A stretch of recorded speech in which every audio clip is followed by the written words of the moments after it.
Respectable ஒரு பொசிஷன்ல நம்ம வச்சு பார்க்கக்கூடிய மதிப்பிற்குரிய ஒரு நடிகர். அது மட்டும் இல்லாம தான் மட்டும் சிங்கம் இல்ல, வீட்டுல இருக்கக்கூடிய ஒரு பெண் சிங்கத்துக்கும் வந்து ரீசெண்டா புல்லட் ஓட்டி இன்னைக்கு அந்த போஸ்டர் பார்க்கும் போது அவங்க வந்து ஒரு பெண் சிங்கம் மாதிரி இருக்காங்க. சோ இந்த மாதிரி real life and real life எடுத்துக்கணும், நிறைய இன்ஸ்பிரேஷன்ஸ் இருக்கு இவரை பார்த்து. சோ அப்படிப்பட்ட பெரும் மதிப்பிற்குரிய திரு சூர்யா அவர்களை அன்போடு சில வார்த்தைகள் பேச அழைக்கிறேன். பத்திரிகை நண்பர்கள், புகைப்பட நண்பர்கள், இணையதள நண்பர்கள், தொலைக்காட்சி நண்பர்கள் எல்லாருக்கும் வணக்கம். இந்த ப்ரெஸ் மீட்டுக்கு வந்ததுக்கு ரொம்ப நன்றி. கிட்டத்தட்ட ஒரு 20 வருஷம் ஆயிடுச்சு அப்படிங்கிறாங்க நான் நடிக்க வந்து. கிட்டத்தட்ட ஒரு 35 படங்கள்ல எல்லா படத்தை பெரியும் என்னால் சொல்லிட்டு இருக்க முடியாது, இல்லை மற்றவங்களை ஞாபகம் வச்சுட்டு இருக்க மாட்டாங்க. பட் என்ன அடையாளமாக வச்சுட்டு இருக்கிறதுக்கு வந்து ஒரு 4-5 படங்கள் அடிக்கடி எல்லாருமே சொல்லிட்டு இருப்பாங்க. அதில் சிங்கம் அப்படிங்கிற அந்த ஒரு பிராண்ட், அந்த பிரான்ச்சைஸ் வந்து ரொம்ப முக்கியமான ஒரு அழுத்தமான ஒரு இடத்த வந்து எல்லா இடத்துலையுமே பிடிச்சிருக்கு. நேருக்கு நேர் பண்ணும்போது நீ இதெல்லாம் நடக்கும்னு நினைச்சு பார்த்தியா அப்படின்ட்டு வீட்டில் இருக்கிற குடும்பத்தினர் அத்தனை பேரும் வந்து நான் இப்பவும் ஞாபகப்படுத்திக்கிட்டே இருக்காங்க. ஏற்கனவே ஒரு படம் ஆரம்பிக்கும் போது இந்த மாதிரியான படங்கள்லாம் வரும், வரிசையாக வரும். உன்னை வந்து சிங்கமா பார்க்குற மாதிரி நீ மாறுவேன்னு நீ நினைச்சியா, இந்த துரைசிங்கமா உன்னை நினைச்சு எழுதுற அளவுக்கு நீ வந்து அந்த கிராஃப் இப்படி அழகா போயிட்டு இருக்கே அப்படின்ட்டு மறுபடியும் அந்த ஆரம்ப காலத்தை தான் வந்து நினைச்சு என்னை ஞாபகப்படுத்திக்கிட்டே இருப்பாங்க. அந்த வரிசையில் எனக்கு ரொம்ப ரொம்ப முக்கியமான ஒரு டிராவல், எப்படி வந்து இப்போ ஹரி சார் சொன்னாரோ, எல்லா படத்துக்கும் வந்து ஒரு எதிர்பார்ப்பு இருக்கும். முக்கியமான படங்கள் வரும் போதெல்லாமே வந்து பொதுமக்கள் கிட்ட இருந்து ஒரு எதிர்பார்ப்பு இருக்கும், எல்லா நண்பர்கள்ட்ட எதிர்பார்ப்பு இருக்கும். பட் வணிக ரீதியாகவும் இவங்க 2 பேரும் சேர்ந்தாங்கன்னா எல்லாத்துக்கும், ஜென்ரல் ஆடியன்ஸ் எல்லாத்துக்குமே சேர்ந்து ஒரு விஷயம் வச்சிருப்பாங்க, ஒரு முக்கியமான ஃபில்மா இருக்கும் அப்படின்ட்டு. அது எப்படின்னு தெரியல, எப்படி அதை கண்டுபிடிக்கிறாங்கன்னு தெரியல. முதல் படத்துல இருந்தே அந்த அந்த சர்க்கிள்லையும் ஒரு என்ன சொல்றது, ஒரு தியேட்டர்ஸ், எக்ஸிபிட்டர்ஸ், டிஸ்ட்ரிபியூட்டர்ஸ், அந்த சர்க்கிள்லையும் ரொம்ப நம்பி 2 பேரும் நாங்கள் 2 பேரும் சேர்ந்து ஒரு படம் பண்றோம்னா எல்லாருக்குமே பிடிக்கிற ஒரு ஃபில்மா இருக்கும் அப்படிங்கறத அவங்க மறுபடியும் வந்து நிரூபிச்சுட்டு இருக்காங்க. எங்க மேல அவ்வளவு நம்பிக்கை வச்சிருக்கிறது சக்தி அவர்கள் சொல்லும் போது எனக்கும் மறுபடியும் அது ஞாபகம் வருது. ஸோ ரொம்ப அழகான ஒரு டிராவல், ஒரு 5 படம் பண்ணியிருக்கோம். ஹரி சார் சொல்ற மாதிரி வந்து மோர் தென் ஒரு ஆக்டர் டைரக்டர் ரிலேஷன்ஷிப் தாண்டி ஒரு அழகான ஒரு டிராவல் வந்து எங்களுக்கு அமைஞ்சிருக்கு. அதுக்கு நான் ஒரு பிளஸிங்காக தான் பார்க்குறேன், ஒரு ஆசீர்வாதமாக பார்க்குறேன். இது அடிக்கடி அமையிற விஷயம் கிடையாது.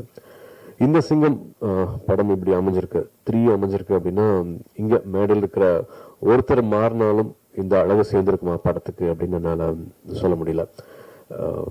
ஒரு கிட்டத்தட்ட ஒரு 120 நாள் ஷூட்டிங்கு, அதுக்கு முன்னாடி ஒரு 1.5 வருஷம் கிட்டே வந்து ஹரி சார் அதுக்கான வேலைகளை இறங்கி அவரோட அசிஸ்டன்ட் டைரக்டர்ஸ் அத்தனை பேரும் வந்து வேலையில இறங்கி அதுக்காக என்னென்ன விஷயங்கள் சேர்த்திருக்காங்க அப்படிங்கிறது வந்து எனக்கு தெரியும். அது சாதாரணமா எடுத்துக்கல, ஒரு 1 ஹிட் ஆயிடுச்சு, 2 நல்லா போயிடுச்சு, 3 அப்படியே வந்து பண்ணிடலாம் அப்படிங்கிறது இல்லை. அவர்கிட்ட எனக்கு நான் பயப்படுறதும் நான் இன்னும் பிரமிச்சு பார்க்கறதுமே வந்து அந்த சின்சியாரிட்டி தான்.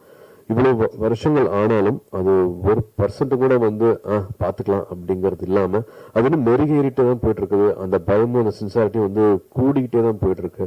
அதிகமா வந்து கவனம் செலுத்துறதும், அதிகமா அதுக்கு அக்கறை எடுத்துக்கிறதும், அதிகமா அதுக்கு பொறுப்பெடுத்துக்கிறதும் வந்து அதை பார்த்து நான் வியந்திருக்கேன். ஷூட்டிங் ஸ்பாட்ல சூர்யா அவர்கள் சொன்ன மாதிரி ஒரு 300 பேர் இருக்காங்கன்னா 300 பேரையும் எப்படி கட்டி அந்த வேலையை வாங்குறது அப்படிங்கிறது வந்து அது தனியா உட்காந்து யோசிக்கிற விஷயம்.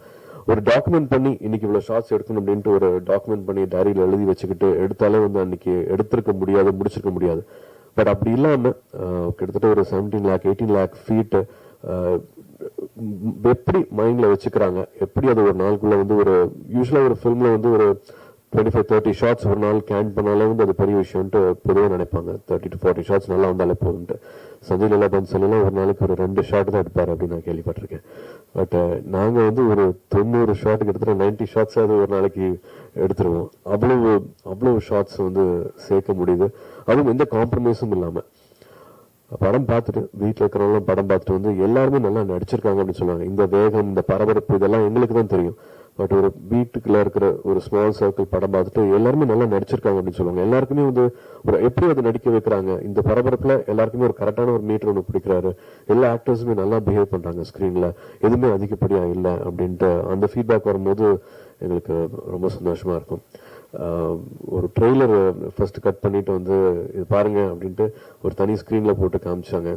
அப்பதான் தெரிஞ்சது ஓகே 1, 2க்கு அப்புறமா 3 எப்படி வரப்போகுது அப்படிங்கறது வந்து அதுதான் ஃபர்ஸ்ட் டைம் நான் பார்த்தேன். அந்த ஷார்ட்ஸும் சரி, ஹாரிஸ் ஜெயராஜ் சார் அவர்களோட அந்த பேக்ரவுண்டும் சரி, இதுக்கப்புறமா நான் எப்படி டயலாக் பேசுறது அப்படிங்கிற ஒரு சின்ன ஒரு பதட்டம் வந்துச்சு எனக்கு.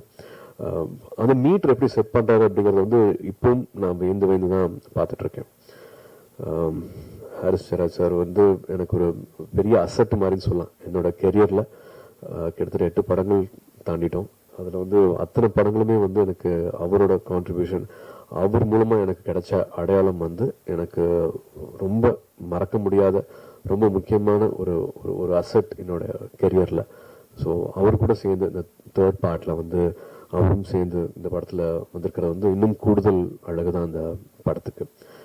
மற்றபடி எல்லாருமே கனல் கண்ணன் மாஸ்டர் ஆகட்டும், ஒரு ஃபைட் முடிச்சுட்டு ஷூட்டிங் வந்துட்டு நான் அந்த ஃபைட் எப்படி வந்திருக்கு பாருங்க அப்படின்ட்டு அப்படி வருவாரு அவரு. என்னங்க அப்படி என்ன எல்லாம் வெயிட் பண்ணிட்டு இருப்பாரு, எல்லாருமே எப்படி ரியாக்ட் பண்றாங்க, டேரக்டர் சார் என்ன சொன்னாரு, கேமரா என்ன சொன்னாரு, பாத்தீங்களா அப்படின்னு சொன்னாரு, அடுத்த ஃபைட் பாருங்க எப்படி பண்றோம் அப்படிங்கிற மாதிரி ஒரு காலர் தூக்கி விட்டுட்டு அடுத்தது இன்னும் பெட்டரா பண்ணலாம் அப்படின்ட்டு என்ஜாய்மெண்ட் தான் இருந்துச்சு. ஒரு 120 நாள் அப்படின்னா கூட அந்த என்ஜாய்மெண்ட் வந்து குறையவே இல்லை. ஒரு 200 லொகேஷன் போயிருப்போம், பட் அந்த டயர்ட்னஸ் எல்லாம் எங்கேயுமே கிடையாது. எப்படி கொடுக்கலாம்னா இது வந்து வெறும் ஒரு லாங்குவேஜ்ல இருக்கிறவங்க மட்டும் பாக்குற படம் கிடையாது.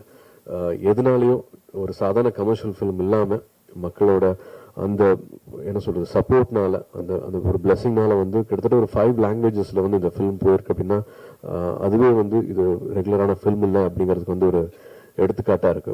ஸோ மேக்சிமம் எவ்வளவு புஷ் பண்ணி இதை அழகுபடுத்த முடியுமோ அதுக்கான எல்லா வேலைகளுமே பண்ணிருக்கு. விவேகா அவர்களாகட்டும், தாமரை அவர்களாகட்டும், எல்லா சாங்ஸுமே வந்து எவ்ரிதிங் இஸ் அகெயின் லைக் ஒரு ஆல்பமா ஹிட் ஆகிறதும் வந்து ரொம்ப ரேரான விஷயம். இது எல்லாமே இந்த படத்துக்கு கூடுதலாக நடந்திருக்கு.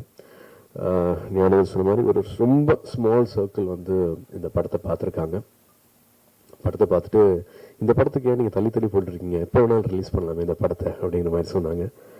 அத்தை இது நான் விளம்பரத்துக்காக சொல்ல நினைச்சுக்க வேண்டாம், மனசார எனக்கு நேற்று கிடைச்ச இந்த ஃபீட்பேக், அதனால இங்க ஷேர் பண்ணணும்னு நினைக்கிறேன். கண்ணு 1 விட எனக்கு இது ரொம்ப பிடிச்சிருக்கேன்னு, சிங்கம் 1 விட எனக்கு 3 ரொம்ப பிடிச்சிருக்கு, எப்படி அவர் உட்காந்து டயலாக்லாம் எழுதுறாரு அந்த மாதிரி அப்படின்னு முதலாட்டி வந்து அம்மா சொன்னாங்க. எப்படி என்ன தோணுது அவருக்கு, எதனால அப்படிலாம் டயலாக் எழுதுறாரு அவரு, டயலாக் நல்லா வந்திருக்கு அப்படின்ட்டு அம்மா சொன்னாங்க. இதெல்லாம் எனக்கு ரொம்ப பர்சனலா, வெளியில என்ன நடந்தாலும் வீட்டுல இருக்கிறவங்க சந்தோஷப்படுறாங்க, வீட்டுல இருக்கவங்க வந்து ரொம்ப பெருமையா அந்த படத்தை பத்தி ஒரு நல்ல ஃபீட்பேக் கொடுத்துருக்காங்க அப்படிங்கிற சந்தோஷத்துல வந்து நான் மறுபடியும் வந்து மேடையில இருந்து இறங்குறேன். ஏதாவது கேள்விகள் இருந்ததுன்னா நம்ம பேசலாம்.